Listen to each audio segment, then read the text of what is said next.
The first moment something snapped was not with a shout but with silence. It happened on Thanksgiving Day, right at the dinner table Marion Holloway once called hers. The cranberry sauce hadn't even settled when her daughter-in-law, Brooke, leaned across the table, grabbed the serving spoon from Marion's hand, and said with a smile that didn't quite touch her eyes, "You've had enough, Grandma." The air shifted. Forks hovered mid-air. Conversation stalled. Even the baby, usually babbling in his high chair, went still as if he understood something sacred had just been broken. But her son, Andrew, didn't say a word. He didn't flinch. He didn't look at his mother. He stared down into his glass of wine as if the answer to everything might be floating in the merlot. Brooke placed the spoon down like she'd done something noble, wiped her hands, and poured more wine into Andrew's glass. "Some of us still have an appetite," she said, her laugh bouncing off the walls and falling flat. Marion folded her napkin slowly, carefully. Her fingers trembled, but no one could tell. She adjusted the sleeve of her cardigan as if she'd just remembered something in the oven. "Excuse me," she said softly. No one stopped her. No one looked up. She walked away from the table she had once sanded and stained herself, down the hallway with moss-green walls she'd painted after their wedding, past the family portraits Brooke had replaced with designer mirrors, into the kitchen, where the hum of the dishwasher filled the silence that had followed her. She opened the back door. Cold November air brushed against her face. She didn't cry. She just breathed. And for the first time in years, she felt something beginning to return to her, something steady, something sharp. The house had once been Marion's greatest act of love, not a gift wrapped in ribbon, but in foundation and drywall, paid for with 30 years of teaching, saving, and patching together budgets. She and her late husband, George, bought it when Andrew was 7, a modest 2-story with creaky stairs and an oak tree out back that he used to climb until his jeans were permanently stained green. When Andrew got married, Marion wanted to give him and Brooke a foundation, something permanent to begin their life. So she gave them the house. At least, that's how they told it at parties.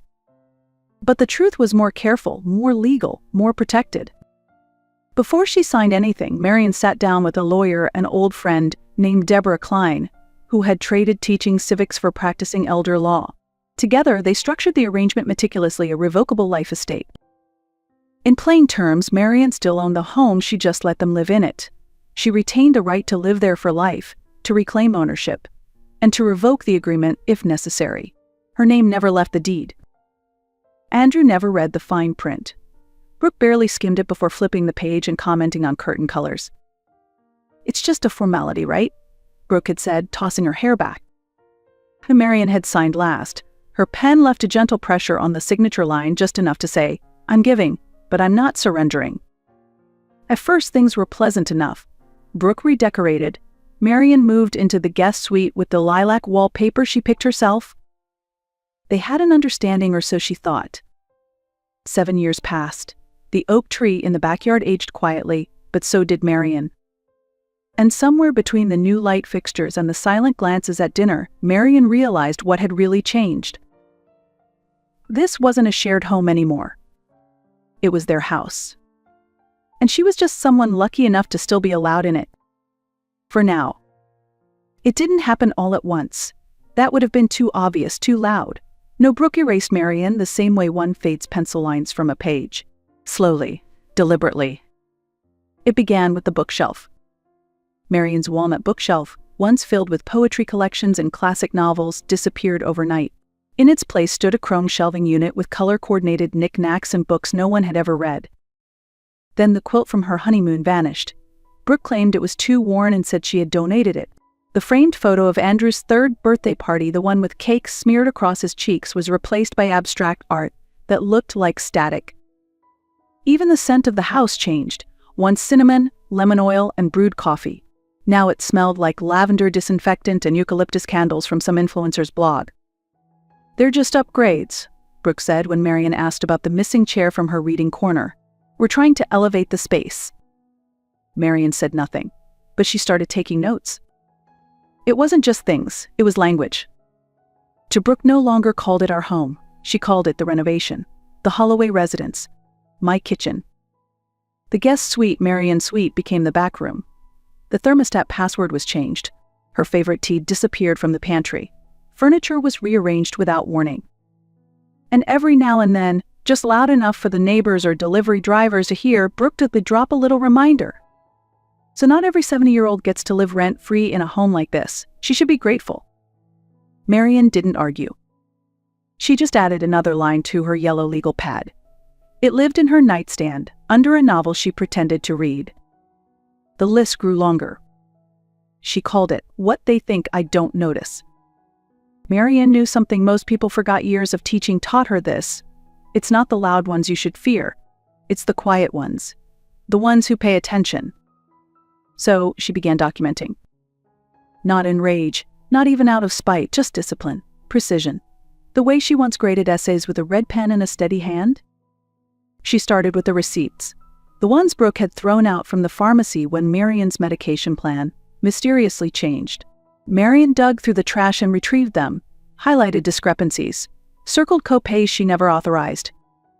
Next came the emails. She printed the one Brooke sent to the Hoe, changing the household's primary mailing address to her own inbox. She took photos of missing items: her reading chair, her mother's brooch, even the garden tools that had slowly vanished from the shed out back.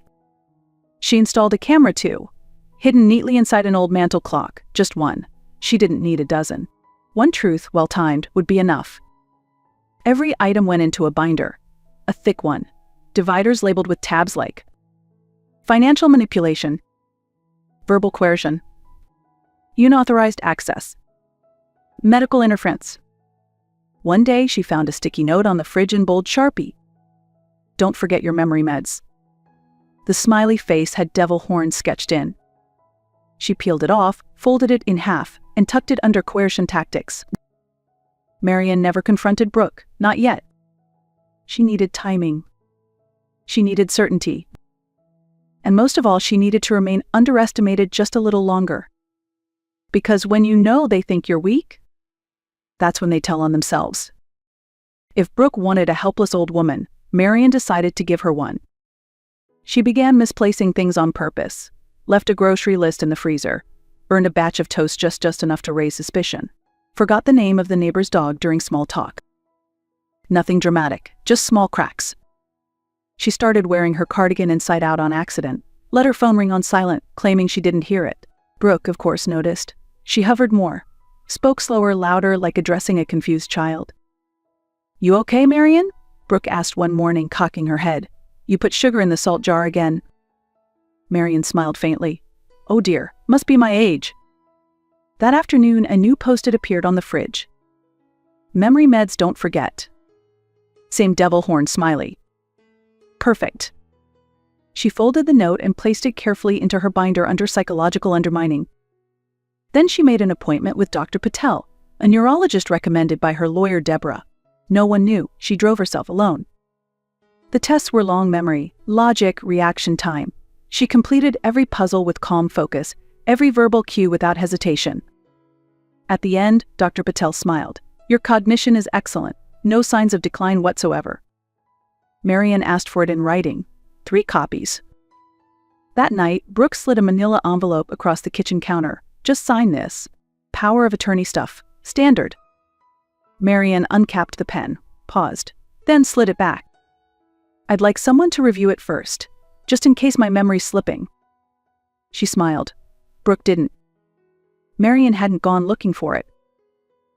She was simply trying to find her mother's silver carving knife, the one they'd used every Thanksgiving since 1978. It should have been in the back of the garage inside the old cedar box. But instead, tucked beneath the stack of Brooke's abandoned side hustle boxes and broken autumn reads, she found an envelope taped to an appraisal folder. The handwriting wasn't hers. The signature at the bottom definitely wasn't. Inside were photographs of her jewelry, her pearl brooch, the locket George gave her after Andrew was born, each with handwritten values and a forged signature authorizing their sale. She stared at the paper for a long time, not out of disbelief, but out of a calm, simmering recognition. Brooke hadn't just tried to erase her. She was selling her off. Piece by piece. Marian didn't scream. She didn't call the police. She simply took photos, scanned the paperwork, printed a new tab divider for her binder, forgery and theft. She placed it neatly behind medical interference. Then she returned to the kitchen, pulled the pie dough from the fridge, and began weaving the lattice crust like she had done for 40 years. Her hands were steady. Her humming was low. The house smelled like cinnamon and rising consequences. And somewhere beneath the gravel where roses once bloomed, a waterproof flash drive already waited buried just below the surface, packed tight with screenshots, audio files, and silent truths. The garden might have looked dead to everyone else. But Marian knew better. She was planting something far more resilient. Thanksgiving arrived wrapped in fog, the kind of morning where sky and ground blur together and everything feels like it's holding its breath. Marian rose early. Before Brooks Juicer, before Andrew's news podcast, before the house began its daily hum of curated routine. Her dress was laid out the night before, deep plum velvet, long sleeves, the kind George always said made her look like royalty with a plan. In the kitchen, Brooke was already in full performance mode. Lip gloss shining, apron tied tight over a matching yoga set.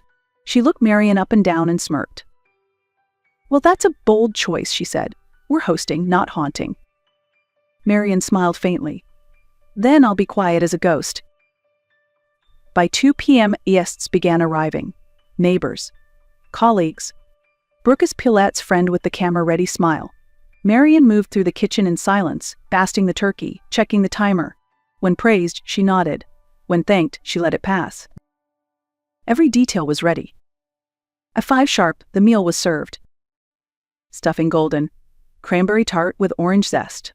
The pie cooling by the window like a silent witness. Marian took her place at the end of the table where the matriarch once sat, now reduced to afterthought. Small talk dripped like syrup. Brooke spoke of renovation plans that hadn't even been approved. Andrew barely spoke at all. The baby sneezed. Someone passed a napkin. Then it happened. Marian reached for a second helping of potatoes. Halfway there, Brooke's hand shot out and grabbed the serving spoon. With a smile sharp enough to slice, she said, "You've had enough, Grandma." Silence. Forks hovered. Chewing slowed. Brooke let out a nervous laugh and added, "She's watching her starches, remember? Doctor's orders." Marian set her fork down. No tremble this time. She picked up her wine glass, let the stem rest between her fingers, and took a slow breath. Then she stood. The chair scraped across the floor loud, deliberate. "Actually," she said, voice smooth as the merlot, "I haven't even started." And right on cue, the doorbell rang. A man in a black coat stepped in, envelope in hand. "Marian Holloway?" he asked. Brooke blinked. "I'm a registered process server. You've been formally served." The room froze. Andrew stood so fast his chair tipped backward. "What is this?" Marian took a sip of wine. "Oh, just something I've been cooking longer than that turkey." By sunset, the guests had scattered like startled birds. The wine glasses sat half empty. Forks abandoned mid-bite. No one touched the pie. Brooke had locked herself in the guest bathroom. Andrew stood stiff in the corner, staring at the eviction notice like it had arrived in a foreign language. Marian didn't speak again. She didn't need to. The man in the coat had spoken for her, and the law now stood behind every word she didn't shout. That night, after the last car pulled out of the driveway, Marian walked the perimeter of the house in silence. She ran her hand along the siding she once painted herself, past the garden where roses used to bloom before Brooke buried them under gravel. At 9 a.m., the next morning, the locksmith arrived. By noon, every lock had been changed. Front door, back gate, garage, all new, all hers.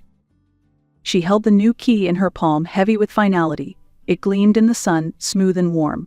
She slipped it on to the old braided lanyard George used to tease her about, the one he said made her look like a school bus driver. Today, it felt like armor. Inside, she lit a cinnamon candle Brooke once called Too Vintage and placed it in the center of the mantel. The scent drifted slowly through the house. A scent of memory. But not nostalgia. Restoration. That night, she walked room to room barefoot on the hardwood floors, flipping on light switches, opening blinds. No shadows followed her. No voices behind doors. No one watching. Just her.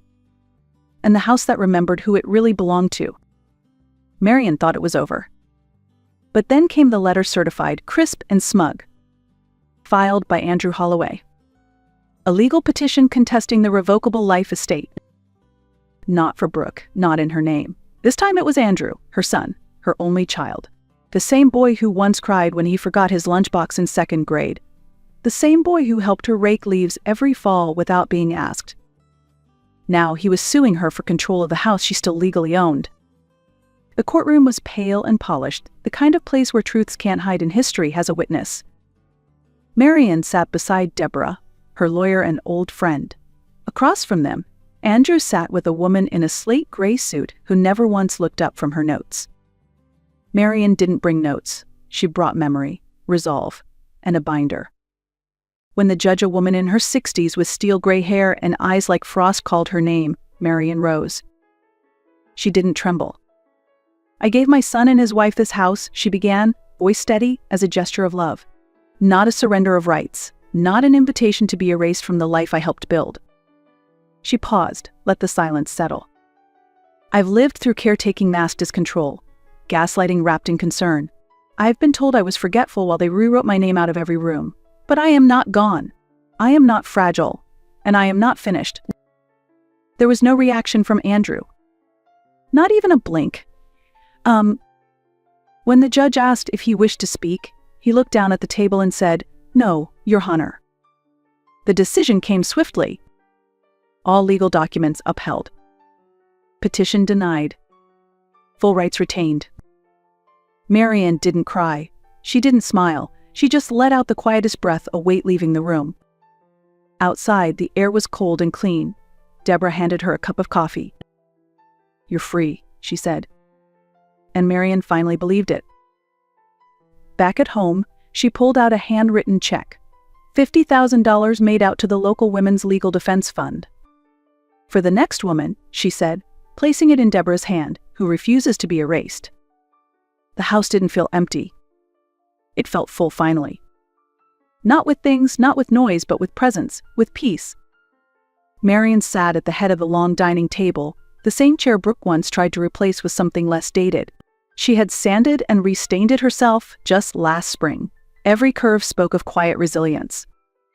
Around her, 12 women shared a meal, some from the local shelter, some from her adult literacy class at the library. They had stories that didn't always get told. Women pushed out by husbands, dismissed by sons, talked over by systems that didn't see them. But today they passed stuffing and green beans like communion. Someone brought homemade biscuits.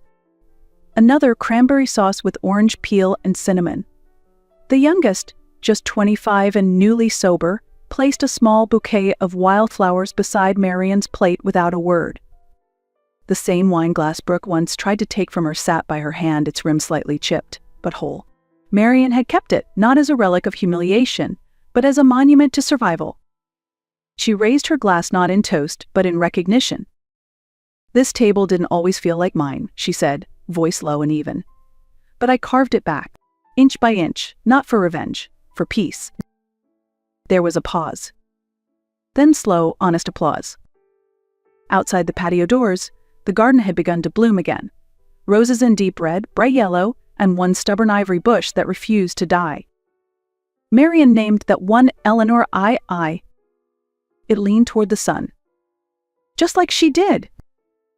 And for the first time in years, she didn't feel watched. She felt seen. She didn't need to be heard. She was home.